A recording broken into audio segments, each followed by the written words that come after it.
Hey everyone, thanks for coming back to J Hood Creative. We're excited to get our new show launched, which is The Issue at Hand, where we take favorite comic books from people we know well, sometimes maybe we won't know well, people from the YouTube comic book community or outside the community to share with us what their favorite comic book is. It might be something where it's their favorite comic book of all time, maybe it hooked them somehow. Maybe it's the one comic that if they were stranded on a desert island, that's the one that they would want. Or maybe it's the one comic that when someone new comes to them that's kind of interested in comics and wants to know, where should I start? What should I read? These are the books for them. So we'll get started. I'll introduce my panel. We've got the fantastic Mr. Cheese. Say hello.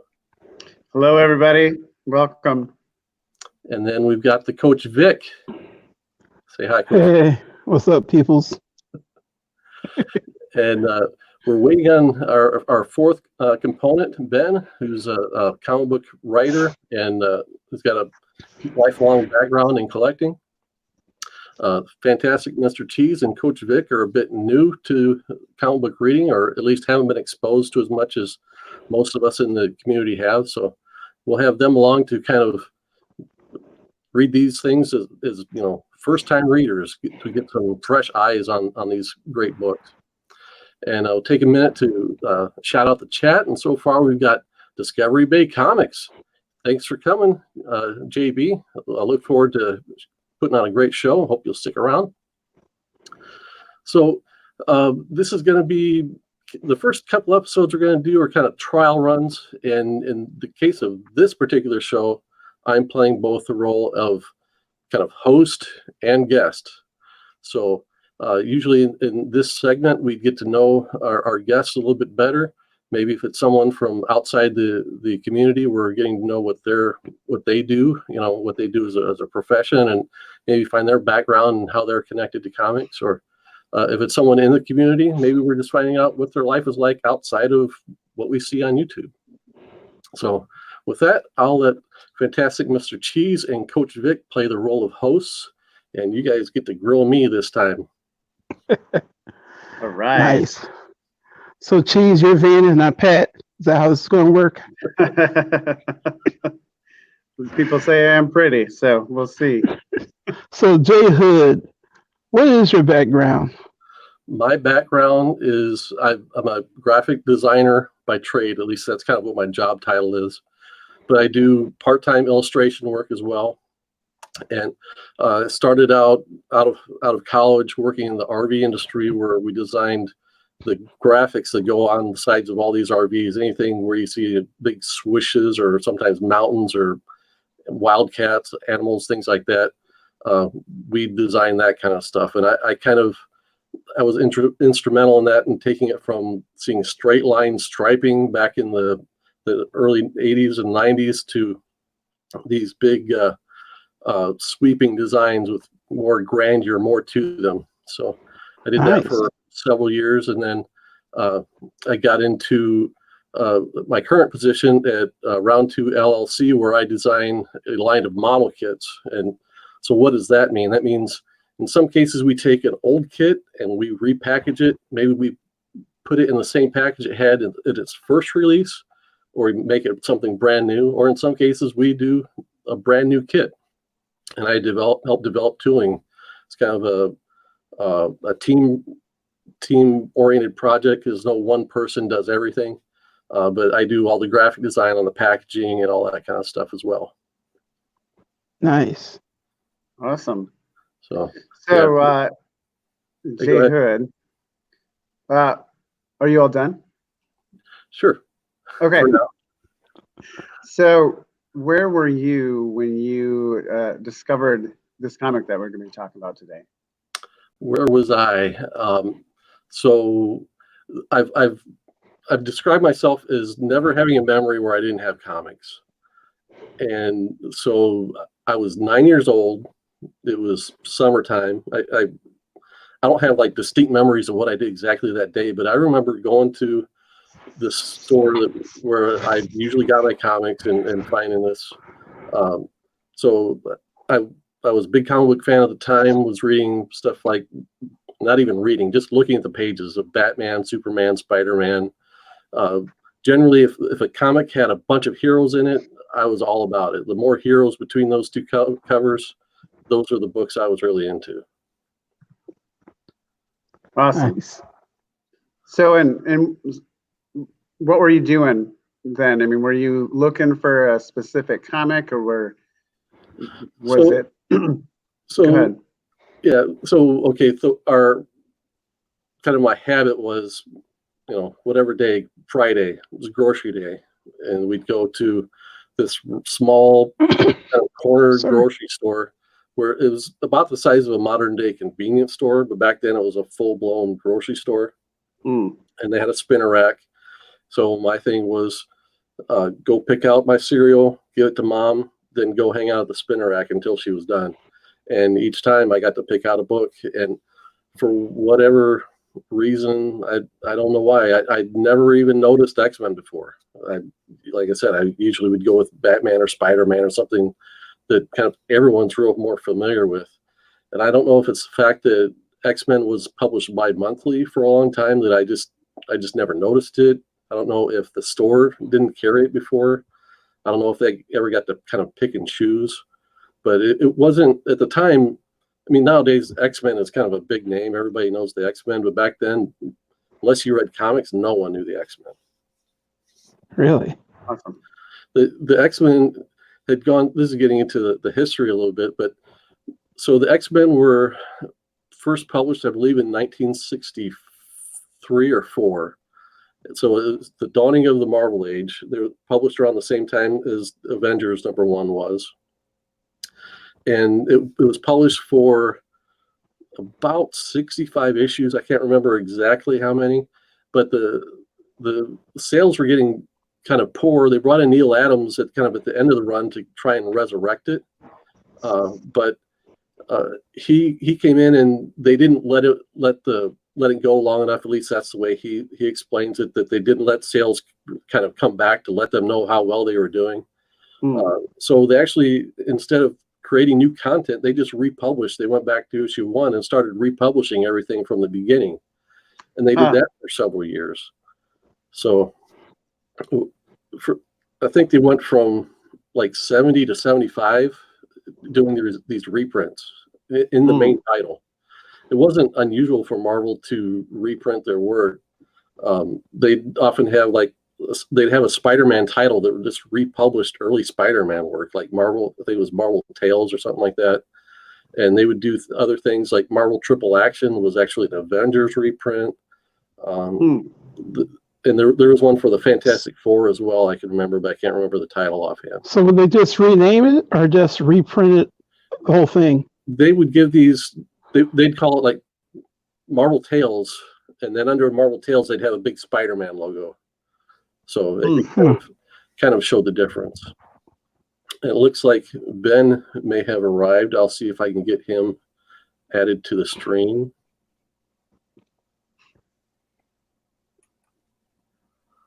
There he is. Hey, Ben. You're muted. You're muted, Ben.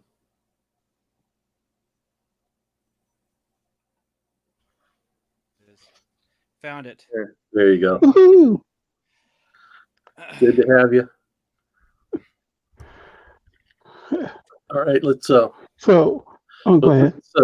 let's shout out the chat again. We've still got Discovery Bay, and C. Woodard 19 has joined us. Good to see you, C. Wood. Nice. C. Wood's got a great collection, and I've got a great collection of signature books, and he's got me beat. So I respect the man. So. Now, I can tell you about this book with me, but when you first saw this, did it make an immediate impact on you? Were you like, wow? Or was it just something that you appreciate over time? So it's kind of taken me this long to kind of figure out that as I look back at like all the comics I've ever bought, that this one really plays a kind of a key role in my collecting history in a bunch of different ways. I mean, I'll start holding up the book so we have more visual interest, but I think, I mean, just the cover alone really grabs you. I mean, it's an immediate attention getter. When you look through it and you kind of, without reading, just visually look at the pictures to see kind of what's going on, this big battle between the Dark Phoenix and the X-Men. You see the drama already without having to actually read the words. And you just kind of get a sense of something really big and major is happening in the book. So from that standpoint, yeah, it really kind of hooked me right off the bat as something really cool.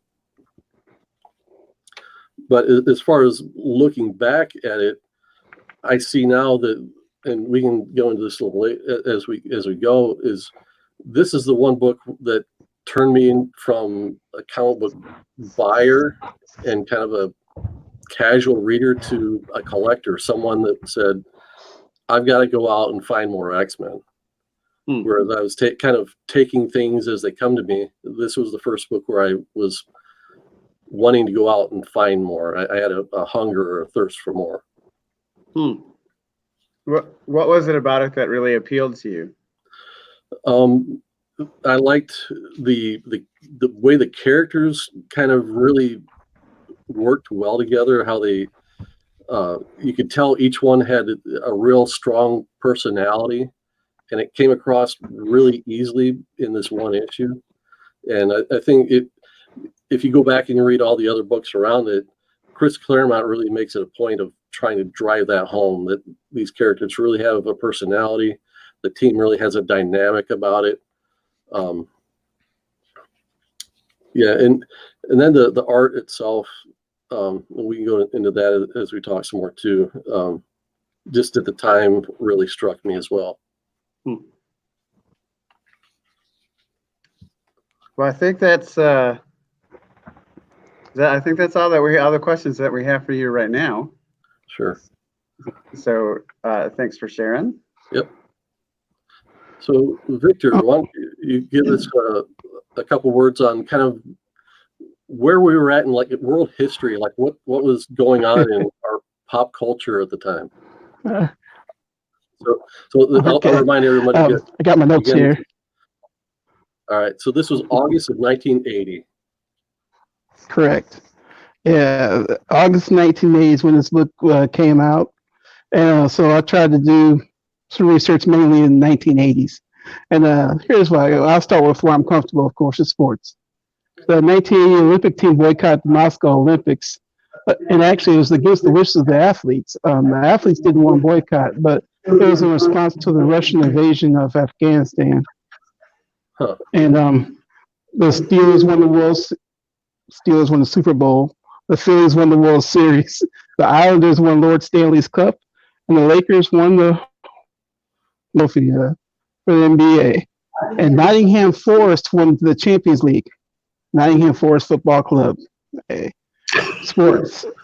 Georgia won the national championship of football. Louisville won the same in basketball. Now, here's an odd pop culture reference. Azaria Chamberlain. Huh? We've got an echo. Yeah, we do. Maybe if the cheese hit mute, that might help that. There you go. Try again. Oh, yeah, that's much better. Yep. Okay. Azaria Chamberlain lead her mom to say, "The dingo took my baby." Now, both parents were convicted of murder, and then later absolved of murder when it turned out that the dingo did indeed take their baby. And Meryl Streep played the mother in the movie. Very good movie. Very, very good movie. Oh, okay. Somebody was actually seen it. But Yeah, this was a banner, huh? I have, yeah. Then you need to turn your volume up on your mic a little bit. Okay. I'll move my face closer. Now, this was a banner year for movies with such classics as The Empire Strikes Back, The Shining. Oddly enough, both of those have sequels coming out this year. Raging Bull, Airplane, Caddyshack, Used Cars, a personal favorite. Friday the 13th, The Blues Brothers, 9 to 5, Stir Crazy, Flash Gordon, and of course, Superman. Oh, yeah. I'll be right back. I got to go take care of some kid stuff. Okay. Now in the news, this is when the Iran hostage crisis happened. President Carter approved a failed rescue attempt of the 52 U.S. Citizens that were being held hostage in Iran. That ended in the death of 8 U.S. servicemen. Eventually, the hostages were released in January of '81. Interesting enough, a few years ago, Congress passed a budget bill that included a provision authorizing each of the hostages to receive $10,000 for each day they were held captive. In addition, spouses and children were separately receive a one-time payment of $600,000. I didn't know about that. And also, really big news that this is the big news year. Ted Turner, owner of Atlanta Braves, started CNN. And on the small screen, we had classic TV shows such as Dallas, The Dukes of Hazzard, MASH, The Jeffersons, and 60 Minutes. Notable deaths that year were Alfred Hitchcock, Jesse Owens, Mae West, and John Lennon. Notable births were Kim Kardashian, Nick Cannon, Zachary Levi, Albert Pujols, Tony Romo, Jessica Simpson, and Lin-Manuel Miranda, to name a few. All right. I got one last thing. Okay. Because, I got to work St. Louis in here somehow. Finally, the album of the year was 52nd Street by Billy Joel. And the record and song of the year was What a Fool Believes by the Doobie Brothers, which featured the pride of St. Louis, dare I say the pride of Ferguson, Missouri, Michael McDonald. All right. Oh, yeah. And Reagan beat Carter for the presidency that year. Right. The Iran thing really hurt Carter a lot. Yeah, they didn't want to deal with him to get that resolved. Yeah. Hey, I want to shout out Comic Intellect for stopping in. Thanks for stopping in. Good to see you. So yeah, 1980 was it sounds like a kind of a banner year. A bunch of great year. movies. I mean, The Shining. Comic Intellect says he was 10. I was 9 going on 10 when this comic came out, when I bought it. I was 8. I was I 6. I would say I turned 6 the month that the comic came out. Comic Head 84. He's not here right now, but he just showed this the other day. He just picked it up at a convention, but he's Comic Head 84 because he was born in 1984. Oh. Okay, so jeez, it came out 4 years before he was born, and I'm thinking, okay, what books came out 4 years before I was born? Yeah. It'd be things like Fantastic Four 48. It'd be right in that, like Marvel was in their serious groove 4 years before I was born.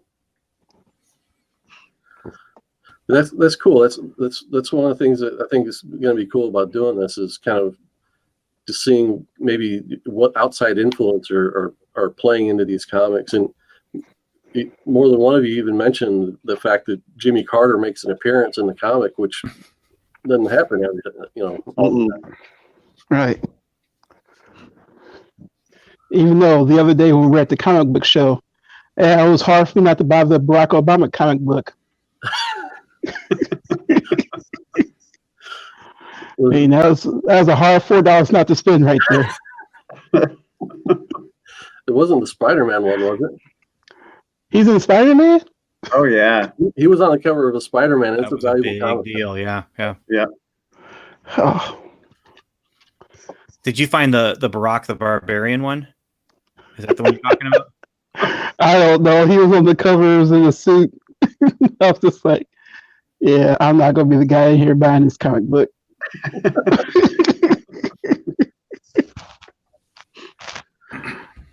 So one of the other things I wanted to touch on is, so what's going on outside, what's going on in the real world, and what's happening in comics. So, Well, how much time, before we do that, how much time have you spent talking about like the Star Wars influence here? Because like this is 1980, 1979 was when you had all the movies come out that were kind of following on this, but this element from X-Men is definitely, I believe, riding that Star Wars bandwagon. possibly. Just that whole space opera, planetary spaceship stuff that was going on with in this area. X-Men 108 was John Byrne's first issue, and issue 107 introduced the Starjammers. And when would that have been? That was 1977. Yeah. And so that's, I feel like that they saw the stuff coming in through the office, because 1977 they were doing the Star Wars comic book. They didn't know what it was going to be quite yet, but they were pretty sure they were making a pretty good bet on the Star Wars property. And I feel like the Starjammers especially, and then as they're moving into like all the Empire stuff, I mean, just they're calling it the Shi'ar Empire and things like that. Of course, there's the Klingon Empire before that, but let's face it, if you think Empire, your mind's not going to Klingon. Usually, it's going to stormtroopers and Death Stars, and yeah, that's a good point. Huh. So, yeah. So other comics just kind of set a baseline for what was going on. So this came out right around the same time. It's Machine Man number 18. So I'll make myself big for a minute.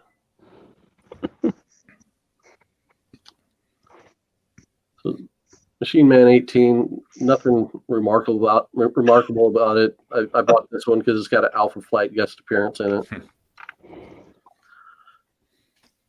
Then you also had things going on like Jose Garcia Lopez and Len Wein writing DC Comics Presents, which is a pretty cool team up on that book.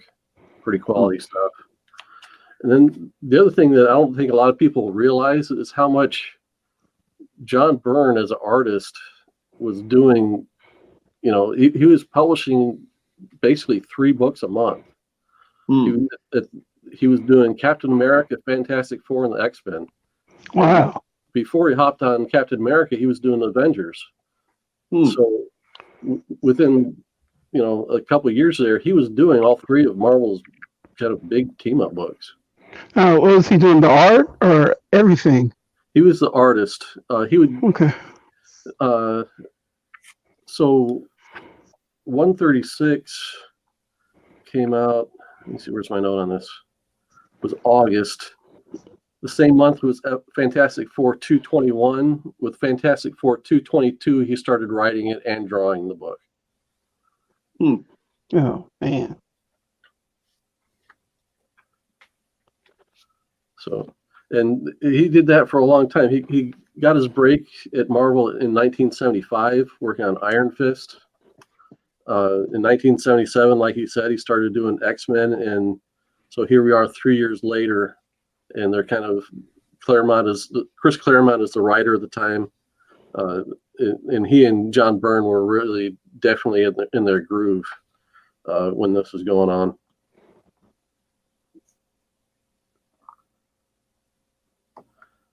So let's throw it over to our kind of new readers. See if I can get us set back. There we go. So, Fantastic Mr. Cheese, give us your thoughts or feelings on going into this cold and what you think of this book. Well, I watched movies, and so I haven't seen the new Dark Phoenix movie or anything, but I knew that ultimately what happened in this storyline was that she died. And so when you were talking about, hey, this is a great classic one, and then even in the comments someone was like, oh yeah, that one's awesome, and so I was like, oh, this is going to be the one where she dies. I'm really curious to see this. And so as I was reading it, that's what I was expecting. And then I get to the end and I'm like, wait, she's not dead yet. And so I have intentionally not read the next, because I have the trade paperback. I have the digital version of it. And I've intentionally not read the following the book, just because I wanted to talk about this first. But yeah, so I liked it. It was good. One of the things that I was kind of surprised by is she's this all-powerful thing, but then to me, it felt like she got beat really easily. So, you know, and then, you know, I mean, it's comics, you know, obviously she could have wiped everybody off the face, you know, she could have destroyed Earth, but, you know, she didn't. And then, you know, she's beaten by Charles Xavier and Jean Grey inside her and stuff. So it was good. I liked it. It got me hooked, and I really want to know what's going to happen in the next issue. Okay, good. All right, Coach Vic, what did you think? Well, it took me a few tries to get started, but once I got rolling, I was like, man, I was like, I couldn't stop reading it. Even though I do have some questions about some things, like was Jimmy Carter President Carter, was he the last person to find out that there's an attack going on? Because, you know, when he goes to call for the X-Men, nobody's around because they're all working on a fix, I guess. Just like, he called the Avengers. The Avengers, yeah. the Avengers. The Avengers. Yeah. They put the dialect in there. Yeah. Yeah, it took me a minute. Okay, then. Me too. The Beast was an original member of the X-Men, and when they went through this whole reprint era, he changed. He looked more human before. Then he got this kind of blue Beast appearance, and he joined the Avengers in the meantime. So that was him on his post at the Avengers. When did got the that call from the happen? X-Men. He's like, they really gloss over that really quickly. Yeah, now that makes sense when they said he's loyal to his old people or something like that when he goes to. And why does Cyclops need to remind us that he needs his glasses on to open his eyes? Well, Ben, do you want to mention that? That's Stan Lee's thing, where every comic is a reader's first comic. There's some reader that comic will be their first comic, and so there's a lot of exposition in the dialogue in here where they're just saying things out loud that they wouldn't say, you know, like you don't tell everyone every time, I can't hear without my hearing aid, that's why it's here, you know. You just don't do that because, you know, people know, but because of the backstory, like if that was the only comic that somebody read, you'd want to be able to understand what's going on with that. Yeah. I was really struck by how much actual dialogue there was. I mean, there's a lot. I mean, you know, some of those word bubbles fill up half the page. So let me point this out to you. So there are 32 pages, not counting the cover, in this. Okay. The splash page has no dialogue on it. There are 16 other pages of story in here. So in this 32-page comic, only 16 pages are story. Wow. So you think about that. That's a real condensed space to tell a pretty big story. Yeah. And I do feel like they were thorough with it. And they had the perfect cliffhanger. I mean, I was just like, okay, I like P. I'm like, I want to get to the next one now. But getting back to the whole, you know, everybody talks about what their backstory or what their powers are. Or the Cyclops talking about his visor thing. Yeah. When if and when you guys go back and read the rest of your trades, it gets really repetitive. Yeah. They're meant to be read a month apart. Yep. And, the fortunate thing with this, at least the story is not repetitive. Some of that dialogue will be, and that just the repetition of the exposition. But there's some comics that, especially if you're getting a little older than this, where the stories just get repetitive too, and it's just the same thing. It's not meant to be sat down and read just real quickly. You know, like when you binge watch a TV show and every character gives their resume every other episode. Yep. And you know, in that case, the story is also the same. You know, it's binge watching X-Files. You know, like some of those episodes, you're just like, oh, it's the same pattern, just a different monster. And so not to get away from this issue, but I mean, are more modern trade paperbacks different than that? Where it's not so repetitive, or do they take into account, you know, our binge worthiness versus back then? They do tricks like they'll do like a paragraph on the splash page, kind of explaining what happened in the issue before, so they don't have to deal with Okay. it in the context of the story. Gotcha. Okay. I have one other question, Mhm. and were they not allowed to mention Jimmy Carter or the White House for some reason? I would have thought they did. They did. Oh, they said No, they didn't. it's a famous mention that everybody knows. Yeah. I guess they're trying to stay out of the politics. I guess I don't know. Well, and I think some of that's also to try and keep with timelessness, because I mean, they caricature him obviously, but once you Yeah. name him, suddenly it's not in our current day, and Okay. So, Okay. that's my only guess, other than they're being cheeky. It's just like, Okay. So Ben, give us your thoughts on the book. yeah. So I read this arc a few years ago, and it's been a while, and so reading it was kind of fresh and kind of fun to read it again, not remembering exactly what had happened in this issue. The next issue is the one that's like the famous one, the one that gets all the reprints and stuff like that.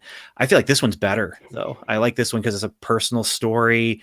It's more interpersonal. It's more about the relationships and less about the action. In fact, like the action on the last page, they don't show any of the battle. The battle is within the mind. And so they show this kind of representation of the Phoenix, and they show the, their faces, because they're just doing this battle in their mind. And I like that. It's not necessarily a choice that, would be made even maybe today, like where you just have to have it flashy and big. And this is kind of subtle, and the stakes are huge. And there's lots of text on the page explaining what's going on. But I think it's a fun one where it's one of those where they say that a good comic, you don't need the words to know what's going on for the story, but this one you do need the words to know what's going on, and so it's that marriage of word and image. Yeah, I like it. I like it quite a lot better than the stuff that happens in the next issue. Just this is the one where if it ended here, what a great ending. Now the cliffhanger is also great.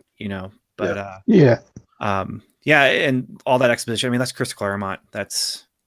He's good at it, and sometimes he's not as good at it. But in this one, I feel like if you're sitting down and this is the only comic you ever read with these characters, what's going on with them, what their relationships are with each other. You get a feel for what happened in previous issues, and you get a sense for what's coming. I mean, it's a soap opera. It's a serialized storytelling that's continue this long form story that's going to continue on and on. But after this, there's a major shift because of what happens in the story. And reading it, I was also reminded of the movie. Like the most recent X-Men movie did pull a lot from this issue. I know they planned to pull from the next issue too, and they made some changes. The word is they made changes because the ending of their movie that was planned was similar to Captain Marvel stuff that was happening. And so they made some changes to the final battle and that kind of thing. But there's stuff in that movie that I was surprised as I was reading this, because I did not remember this when I was watching the movie. But then reading it right now, I was like, oh, that's interesting, because they visit the home. Jean Grey goes home, sees the pictures on the wall and stuff like that. And that's, again, just the character stuff that I really enjoy, was the character stuff that was happening with, she goes and she's evil, but she's not, but she is. And she can't help but read her parents' mind because she's so powerful right now. She's so godlike that she can't turn it off. And I like the resolution, like you had mentioned, Mr. Cheese, where she's, Jean is in there, and so the battle is won because Jean's in there. And I enjoyed this issue. It was fun to read and fun to revisit. So I think the word that you said is something that came to mind as I was kind of thinking this through, is the stakes are high. I mean, you get that impression from this that it doesn't get much bigger than this. Well, and good writing has high stakes but also personal stakes. And that's both, they're both in here. You can put the world in danger, But if you don't care about the characters, it doesn't matter. Well, And- and that. Go ahead. Well, I was saying that's what they're doing here is you kind of care about Cyclops and Jean and also these are my X-Men. Like the original 5 X-Men, Angel and Cyclops and Iceman and Beast and Jean Grey, Ms. Marvel, Marvel Girl, not Ms. Marvel, but Marvel Girl. I that's where I found out about the X-Men, and whenever they would show up in the new X-Men stuff, I was like, oh, cool, Angel's in this. Like he's my favorite guy, and he doesn't say anything, and he's only in 3 panels and one of them in silhouette. But I think the X-Men might be kind of like the whole theory about who's your favorite Doctor Who. It's whichever doctor is the doctor when you start watching it. yeah. So Okay. the members on this team are my X-Men. I there are others that I kind of like, but not. Well, they're right behind your head. Like Yeah. that's them right there. Yeah. That's the old school X-Men back there. Mhm. Yeah, that's who I think of. I was flipping through a more recent one, I don't know, last year or something like that, and I'm like, who are these people? Mhm. So, yeah. Well, you know, Disney Plus, that's the X-Men they have on now, right? Yeah, I'm watching that with my 9-year-old, and he is loving it.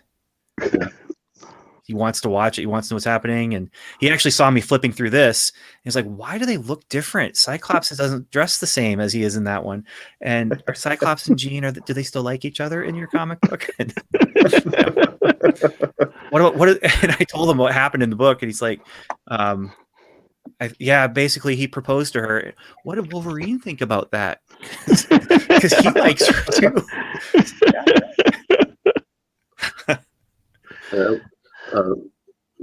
Comic Intellect in the chat's mentioning how the whole issue just flows together, and that's very true. It's like it goes almost at I don't want to say like a rocket pace, but from one page to the other, it's definitely a page turner. Mm. We talked a little bit about what kind of hooked me about it, and I think part of it was the stakes are high. I think part of it was that I was a 10-year-old, and the fact that at the end, as a 10-year-old, there's a nude woman at the end. Yeah. It wasn't that I was like, ooh, boobies, but that maybe for the first time this comic book wasn't talking down to me. That it was, it is a more mature kind of a comic, that it's more about the drama than somebody saving the planet from an alien invasion again. I mean, there are aliens in the book, and it deals with sci-fi and interstellar stuff, but it's just told from a standpoint of taking the characters more seriously and the reader more seriously, I think. So, and then before we get into kind of the nuts and bolts of maybe some of the art and story specifically, so one of the things that happened is that was also influential for me was, so what happens, right? So I get the book home, I devour it, for a couple weeks, and then I'm thinking, the next time I go back to the store, I'm gonna have to see if I can get the 137. I remember seeing that cover on the rack at one point and not dawning on me to pick it up.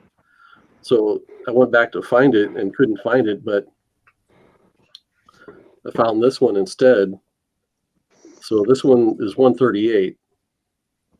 And you remember in the old sitcoms where they, like the Brady Bunch did it, I mean, Family Ties, you name the old family sitcom, where they'd have the clip show where let's show flashbacks of all these scenes from all the earlier shows.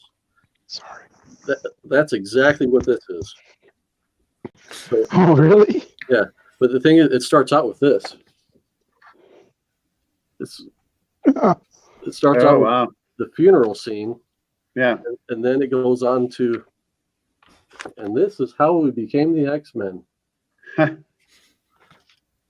So I had this this book that like sunk its hooks into me, and then I had this one Yeah. that filled in every kind of gap, Hmm. going back to the very beginning, and it recaps within 2 panels right here the death of Jean Grey, but it didn't go into what events led up to that or anything like that.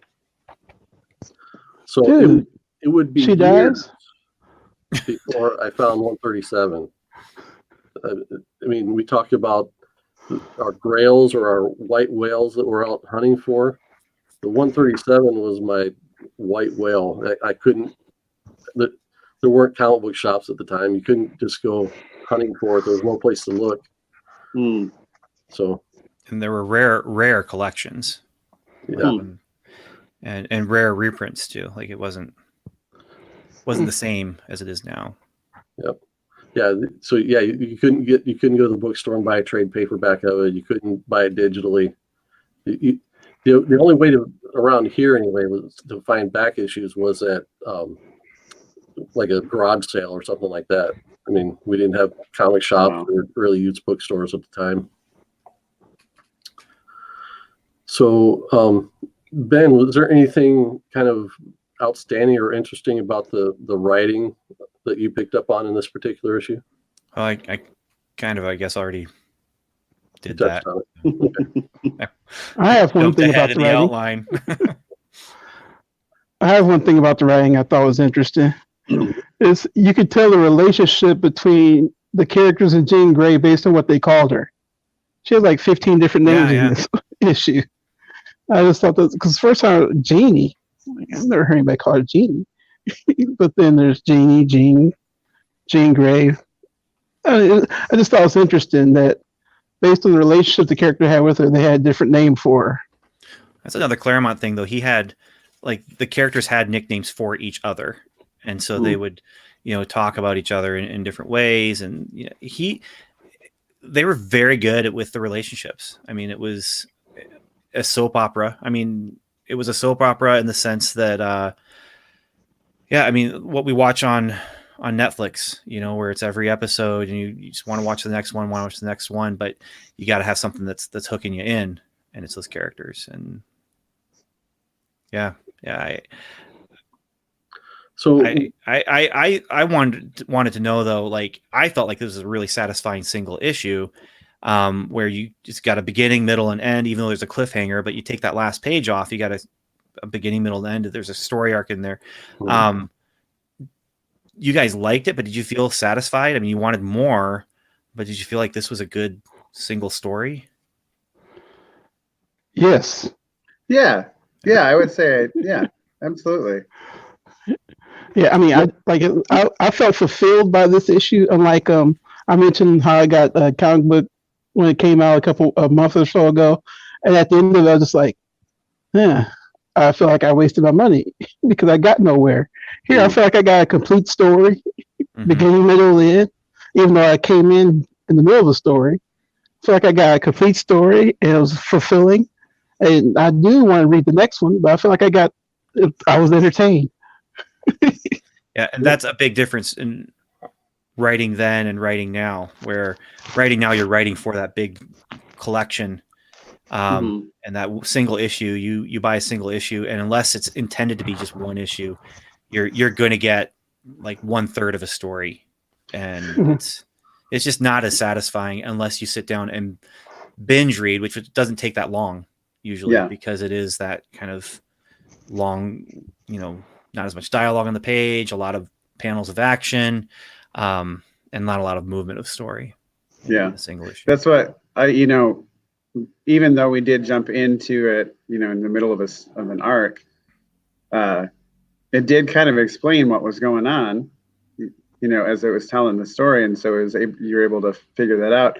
I remember my son has more comics than I do because I have 0. But my son, he picked one up, and I think it was like the 4th issue in an arc, and you jump in and you're completely lost. And it was a more modern one, and I was just like, man, that would lose me pretty quick. but I didn't feel that with this. I felt like I had, even though we jumped in the middle, there was enough explanation of what was going on that it was just easy to just jump right in. Sure. So I'll fill you guys in on a little secret. So Claremont and Byrne had been working on this for almost 30 issues to this point. And they were kind of maybe the first kind of rock stars, if you will, as far as creators go, especially John Byrne, where they went to Comic-Con in San Diego. It was like the third or fourth one at that point. And like they were one of the big draws there.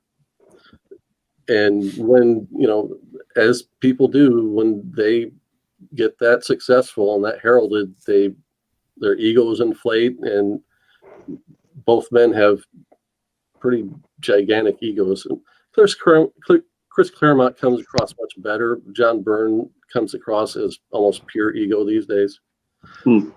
But coming up to this point, they'd gone for 30 issues, and they had gone from, okay, so just for Mr. Cheese and Coach Vic, the Marvel style of writing has been, and this was started by Stan Lee, is the artist and writer might have a conversation, or the writer comes up with an idea of what to do in the story, hands that off to the artist. The artist draws the story, then it comes back to the writer, and he writes all the dialogue that actually appears. Okay. And at this point in the run, they were both credited as co-plotters, so they have, give or take, equal influence on what the overall story is going to be.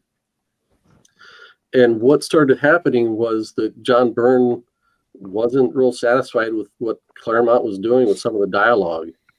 And it wasn't until I reread this for this show that I started to really see that.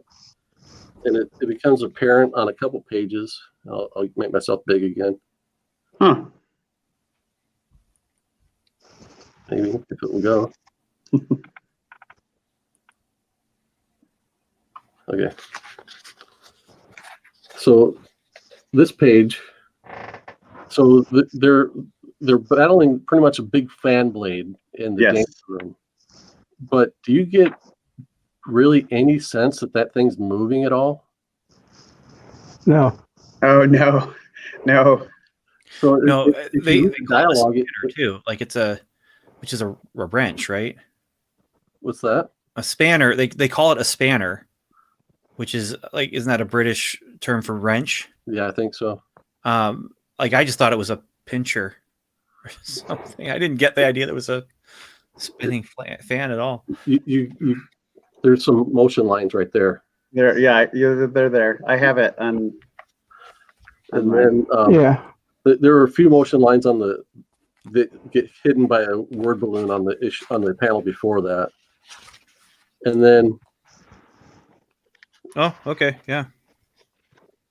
This page here where you see all the emotion on Jean's face, but when you actually read it, it's all the expositions in her mind, and she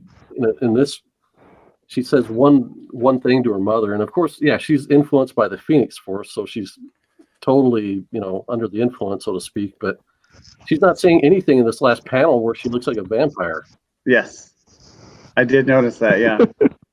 So I want to know what her voice sounds like, because they have that like spooky line around the balloons, right? Yeah. And it's like, "I'm fine, Mom." Like, what is it that she's? And why did they give her fangs? Just to make her look evil, I'm sure. So this all came to a head in this issue. This is issue 140. They stopped working together in issue 143, so they only lasted about 6 issues after the one we read. So it starts with Colossus pulling out this stump, and then kind of the first couple panels from the next page, and John Byrne just threw a fit over the dialogue that Colossus would make such a huge deal out of pulling this one stump up. Like all the dialogue I believe it makes it sound like it's about to kill him just to pull this stump out of the ground. When John Byrne's like, well, he's Colossus. He's pretty much impenetrable and strong. Yeah. And so it came to a head with that, I guess, and 3 issues later they were done. Huh. So, I mean, for me looking back, it was like I kind of stepped into a proverbial hornet's nest with this issue where it's really like super deep into this partnership between these 2 creators that's been going on for so long. And now we look at their whole body of work, and it's one of the most heralded combinations in comics, right up there with Lee and Kirby and Lee and Ditko. Excuse me.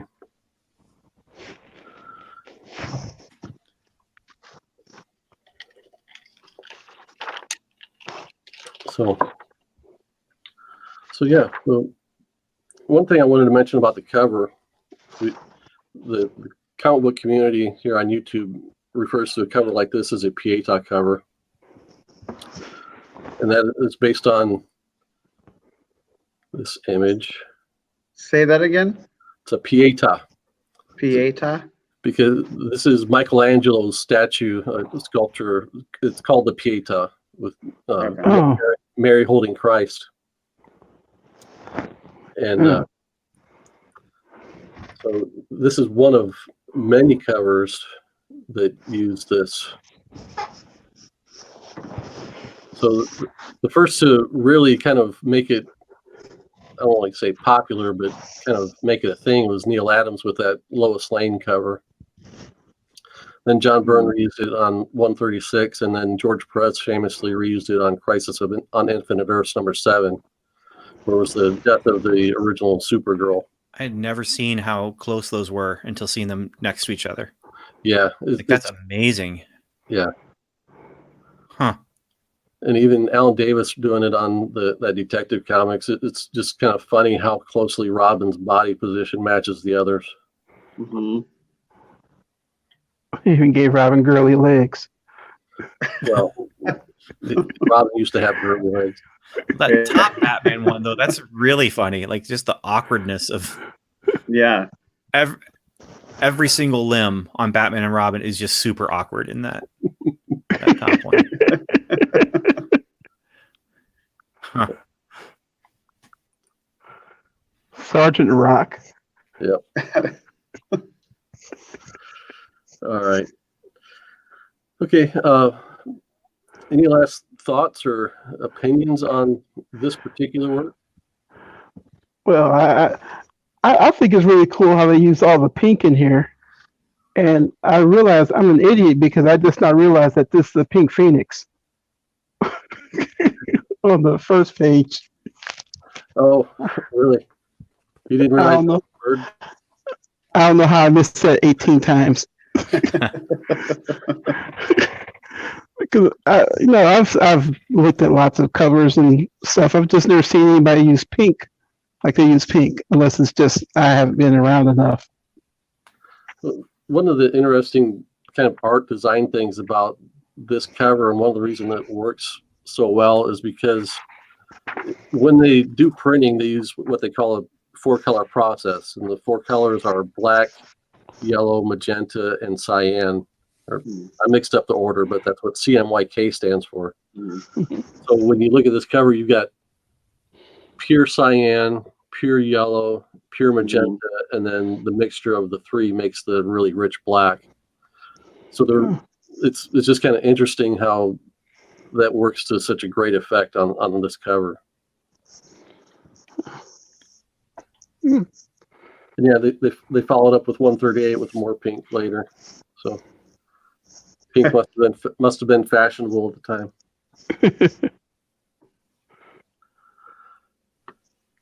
All right. Anything else, guys?